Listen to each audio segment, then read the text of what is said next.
যুক্তরাষ্ট্রের ডোনাল্ড ট্রাম্পের দ্বিতীয় মেয়াদের প্রথম বছরেই স্থানীয় পুলিশের সাথে federal immigration and customs enforcement আইসিই সহযোগিতা অভাবনীয়ভাবে বেড়েছে। সাম্প্রতিক এক গবেষণায় দেখা গেছে, ট্রাম্প প্রশাসনের নির্দেশনায় স্থানীয় পুলিশ বিভাগগুলো এখন সরাসরি অভিবাসন অভিযানে অংশ নিচ্ছে, যা বাইডেন আমলের তুলনায় প্রায় 950% বৃদ্ধি পেয়েছে।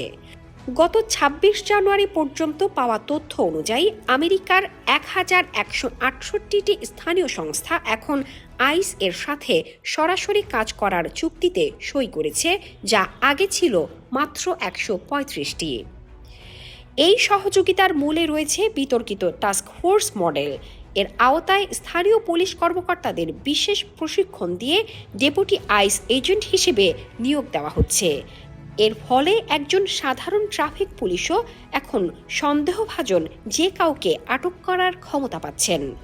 যদিও নিউ ইয়র্ক টাইমস এবং সিবিএস নিউজের প্রতিবেদনে উঠে এসেছে যে ডালাস বা মন্টগোমারি কাউন্টির মতো অনেক বড় শহর এই চুক্তিতে সই করতে অস্বীকৃতি করেছে।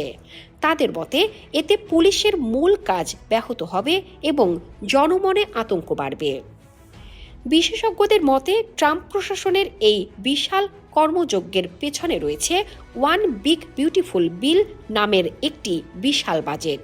এই চুক্তিতে সই করলে স্থানীয় পুলিশ বিভাগগুলো বিপুল পরিমাণ আর্থিক সুবিধা পাচ্ছে।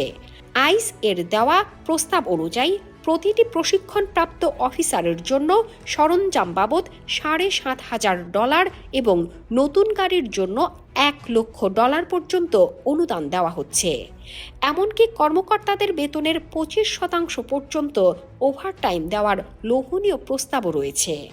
ধারণা করা হচ্ছে এই প্রকল্পের মাধ্যমে স্থানীয় পুলিশ বিভাগগুলো এবছর প্রায় $2 বিলিয়ন পর্যন্ত আর্থিক সহায়তা পেতে পারে।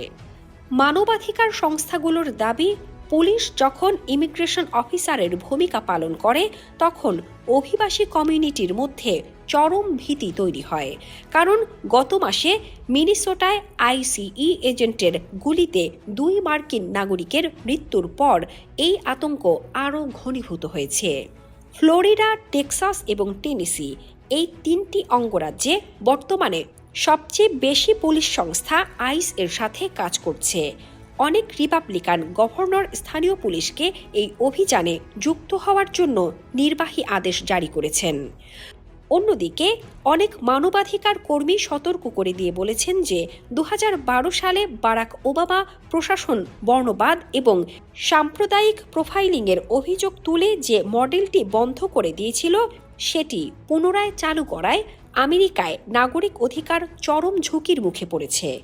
আইস যদিও একে নিরাপদ আমেরিকা গড়ার পদক্ষেপ বলছে, কিন্তু সাধারণ মানুষের কাছে এটি এখন আতঙ্কের নাম।